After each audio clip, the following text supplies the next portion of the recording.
Hello बच्चों, ये हमारी अल्कोहल्स, फिनॉल्स एंड ईथर की पिटसैट की डाउट क्लास है। तो सबसे पहला क्वेश्चन पूछ रहे हैं, 3 methyl 2 butanol on treatment with HCl gives predominantly. तो एनसीईआरटी में भी देखो इस तरह का सवाल एक आता है। यहाँ पर बेसिकली आइडिया ये है कि कार्बोकैटायन का रीअरेंजमेंट हो जाता है। तो तुम्हें मालूम है कि यार अल्कोहल को HCl के साथ ट्रीट करेंगे तो क्लोरो डेरिवेटिव बन जाएगा, न्यूक्लियोफिलिक सब्स्टिट्यूशन हो जाएगा। लेकिन यहाँ पे इंटरेस्टिंग बात जो है, जिस वजह से ये सवाल काफी मजेदार हो जाता है, मान लो मेरे पास ये 3 मिथाइल 2 ब्यूटेनॉल है। तो मतलब बेसिकली अगर मैं 1 2 3 4 ये रखूं तो दूसरे वाले कार्बन पर OH लगा है और यहाँ पर कार्बन लगा है, तो 3 मिथाइल 2 ब्यूटेनॉल है। अब मैं इसको HCl से ट्रीट करूंगा तो सबसे पहले तो यहाँ पर H प्लस आ करके लगेगा और फिर यहाँ से पूरा का पूरा ये वाटर निकल जाएगा। तो मैं ये वाटर यहाँ से रिमूव कर दूं तो मेरे पास इस सेकेंड कार्बन पे कार्बोकैटायन बन जाएगा। ठीक है, यहाँ तक तो बात सही है। अब ढंग से सामान्य रूप से यहाँ पे Cl माइनस आकर के लग जाना चाहिए था, लेकिन यहाँ पे आकर के लगेगा नहीं, क्योंकि ये जो सेकेंडरी कार्बोकैटायन बन रहा है इसके बगल वाले कार्बन पर जो ये मिथाइल ग्रुप है, ये मिथाइल ग्रुप यहाँ से शिफ्ट करके यहाँ आ जाएगा। तो बेसिकली ये CH3 ग्रुप यहाँ से हट करके यहाँ आ जाएगा और एक टर्शरी कार्बोकेटायन बना लेगा जो कि ज्यादा स्टेबल है। और फिर जब क्लोरो ग्रुप आकर के लगेगा तो वो क्लोरो ग्रुप इस पोजीशन पे लग जाएगा।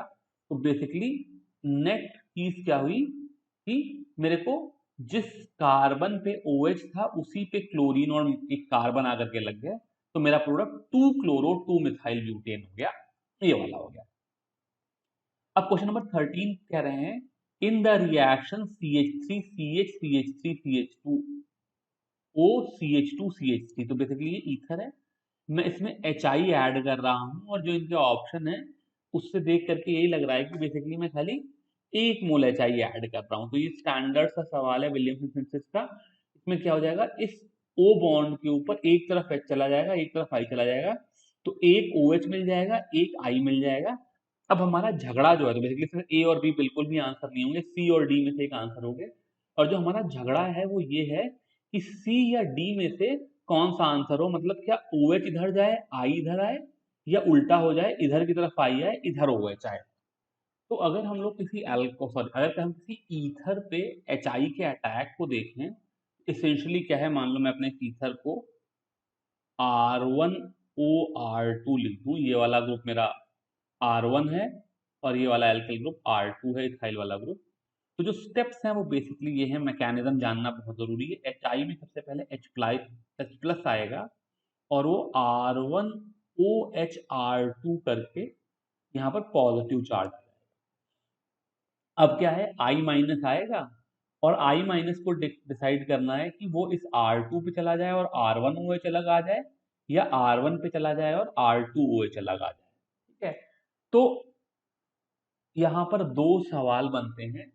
एक तो टर्शरी वाला बनता है, अगर दोनों में से कोई भी R1 R2 में से कोई एक टर्शरी वाला ग्रुप होता तो आयोडाइड टर्शरी या बेंजेलिक या एलिलिक ऐसी चीज के पास चला जाता, बिकॉज वो पहले से ही कार्बोकेटायन बना होता तो उसको I माइनस मिल जाता, उसकी बात अलग है। इस केस में क्या हो रहा है, इन दोनों में से जहां पे स्टीयरिक हिंड्रेंस कम होगा वहां पर आयोडाइड जाएगा। ठीक है, तो यहाँ पर वैसे दोनों प्राइमरी है, मतलब प्राइमरी होता है सेकेंडरी होता है तो हमेशा प्राइमरी पे जाता है, पर यहाँ दोनों ही प्राइमरी है। लेकिन देखो ये इथाइल ग्रुप में स्टेरिक हिंड्रेंस कम है, जबकि इस ग्रुप में क्योंकि ये पीछे दो ये मिथाइल लगे हुए हैं इसलिए यहाँ पर स्टेरिक हिंड्रेंस ज्यादा है, इसलिए आयोडाइड आयन इधर नहीं जाएगा, आयोडाइड इधर जाएगा। तो मेरे पास ये R2I बन जाएगा और ये R1OH बन जाएगा, इसलिए मेरा करेक्ट आंसर है ये फोर्थ वाला, इसमें इधर I और इधर OH लग जा रहा है।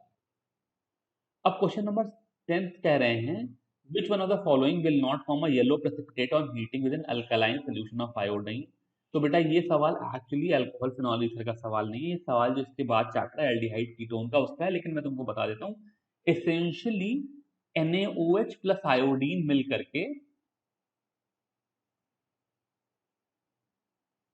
NaOI बना लेते हैं, और ये एक टेस्ट होता है, ये आयोडोफॉर्म बना लेते हैं। आयोडोफॉर्म रिएक्शन बोलते हैं, जनरल हेलोफॉर्म रिएक्शन बोलते हैं, अगर कोई भी हेलोजन है आयोडीन के केस में तो आयोडोफॉर्म रिएक्शन बोलते हैं।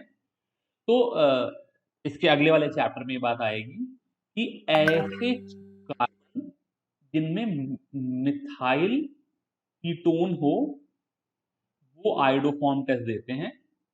लेकिन यहाँ पर इंटरेस्टिंग बात क्या है कि अगर मान लो मेरे पास मिथाइल कीटोन ना होने की बजाय CH3OH ये ग्रुप भी हो किसी तरीके से, तो चूंकि ये NaOH खुद अपने आप में ऑक्सीडाइजिंग एजेंट है, तो ये इसको ऑक्सीडाइज करके COCH3 में कन्वर्ट कर देगा और फिर उसके बाद ये जो आयोडोफॉर्म रिएक्शन है वो दे देगा और एक बार फिर ये NaOI से रिएक्ट करेगा NaOI से रिएक्ट करेगा जो कि तो यहां से इसको ब्रेक कर देगा और ये COO minus Na plus plus CHI3 दे देगा। यही आयोडोफॉर्म का येलो प्रेसिपिटेट है। तो देखो यहां पर CH3CHOH है, यहाँ CH3CHOH है। ये जो इथेनॉल है ये भी एक हिसाब से देखा जाए तो CH3 और CHOH है, ठीक है ना। खाली मेथनॉल ऐसा कंपाउंड है जिसमें ये CH3CHOH ग्रुप नहीं है, इसलिए मेथनॉल जो है ये करेक्ट आंसर है। मतलब यही क्या कहते हैं, आयोडोफॉर्म रिएक्शन नहीं देगा, बाकी सारे दे देंगे। उसके बाद अगला क्वेश्चन है the compound which reacts with bleaching powder to produce chloroform. तो बिल्कुल सेम सा बात हो गया। यहाँ पर अभी जैसे मैंने पीछे बताया था, जो एथेनॉल है उसको मैं HCHOH और CH3 लिख सकता हूं। तो पीछे मैं NaOI का रिएक्शन कह रहा था, ब्लीचिंग पाउडर जो है ये CaOCl2 होता है। जैसे NaOI में OI माइनस आयन थे, वैसे यहाँ पर OCl माइनस आयन होते हैं और उसी तरीके से ये इसको यहीं से ब्रेक करके HCOO माइनस प्लस CHCl3 दे देगा। तो वहां पे आयोडोफॉर्म दे रहा था, यहाँ पे क्लोरोफॉर्म दे दे रहा है। फिर ये वाला चैप्टर मतलब NCERT के हिसाब से देखें तो ये क्वेश्चन अल्कोहल का है, लेकिन इस चैप्टर में नहीं पढ़ाया जाता है। जो इसके बाद एल्डिहाइड कीटोन ईथर वाला चैप्टर उसमें, एल्डिहाइड कीटोन एसिड वाला चैप्टर उसमें पढ़ाया जाता है। तो इस क्वेश्चन में हम लोग क्या कह रहे हैं, पूछ रहे हैं which of the following is not a product of dehydration of this alcohol. तो देखो हमें इसको करने के लिए डिहाइड्रेशन का मैकेनिज्म समझ में आना चाहिए। बेसिकली डिहाइड्रेशन में क्या होता था कि जो अल्कोहल होता था वो H+ आयन पिक करके ROH2+ बना लेता था, ठीक है। तो बेसिकली मान लो ये मेरा कोई कार्बन है जिसके ऊपर OH2+ बन गया है और ये बगल वाले कार्बन के पास अगर कोई हाइड्रोजन होता था तो ये हाइड्रोजन अपना बॉन्ड इधर दे देता था, ये इलेक्ट्रॉन वाटर को मिल जाता था, तो ये H+ निकल जाता था, यहाँ से वाटर साइड में निकल जाता था और यहाँ पे डबल बॉन्ड आ जाता था। अब इस प्रॉब्लम में क्या होगा कि जब ये वाटर प्रोटोनेटेड होकर के यहाँ पे H+ बनाएगा, मतलब अल्कोहल का OH ग्रुप है, प्रोटोनेटेड होकर के जब अल्कोहल H+ बनाएगा और ये H+ यहाँ से निकलना चाहेगा, मतलब सॉरी H2O+ यहाँ मतलब H2O यहाँ से निकलना चाहेगा, तो इसको ये वाले कार्बन का हाइड्रोजन, ये वाले कार्बन का हाइड्रोजन और ये वाले कार्बन के हाइड्रोजन तीनों ही एलिमिनेट कर सकते हैं। इसलिए ये वाला डबल बॉन्ड अगर मतलब मान लो इस वाले कार्बन ने हाइड्रोजन दिया तो यहाँ पे डबल बॉन्ड बन जाएगा, इस वाले कार्बन ने हाइड्रोजन दिया तो यहाँ पे डबल बॉन्ड बन जाएगा और इस वाले कार्बन ने हाइड्रोजन दिया तो यहाँ पे डबल बॉन्ड बन जाएगा। तो ये तीनों तो दे सकते हैं ऑब्वियसली, जिसमें से ये सबसे ज्यादा एल्काइलेटेड होने की वजह से सेटजफ रूल से ये मेजर प्रोडक्ट होगा डी वाला।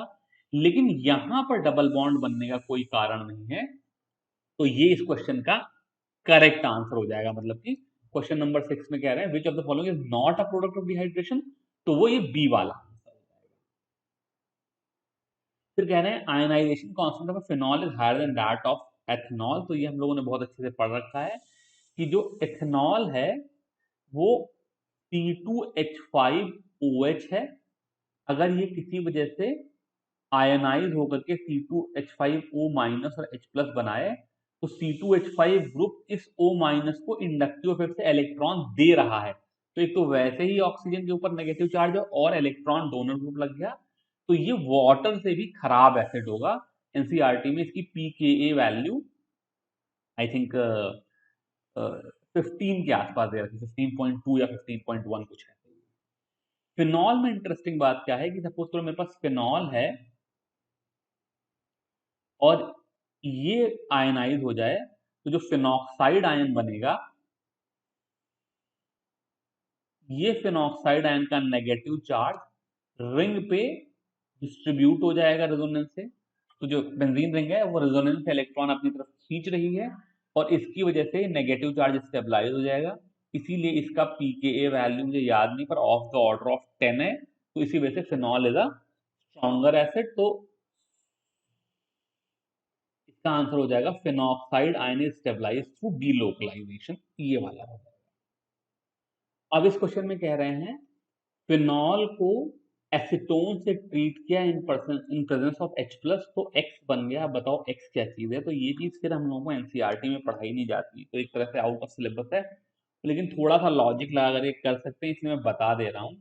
तो बेसिकली क्या है, इस पूरे सिस्टम में अगर तुम H प्लस आयन भेजोगे तो वो एसीटोन के ऊपर अटैक करेगा और CH3 CCH3, ये जो डबल बॉन्ड O है इस O के ऊपर H आकर के लग जाएगा, तो ये OH हो जाएगा, सिंगल बॉन्ड प्लस हो जाएगा।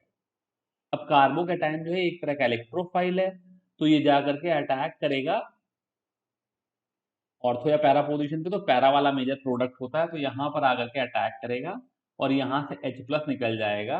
तो जो मेरा पहला प्रोडक्ट बनेगा वो फिनॉल के पैरा पोजीशन पे ये ग्रुप लग गया। अब हमने ऐसी कोई चीज पढ़ी नहीं आज से पहले, पर फिर भी पढ़ सकते हैं। अब फिर इसके ऊपर H प्लस लगेगा, फिर कार्बोकेटन बनने की कोशिश करेगा। तो यहाँ पे बता दूं, वैसे मैंने पहले नहीं बताया था कि ये इस ऑक्सीजन पे नहीं जाएगा, बिकॉज यहाँ से H2 निकलना मुश्किल है, तुमको मालूम है फिनॉल का जो कार्बन ऑक्सीजन बॉन्ड होता है उसमें पार्शियल डबल बॉन्ड कैरेक्टर होता है।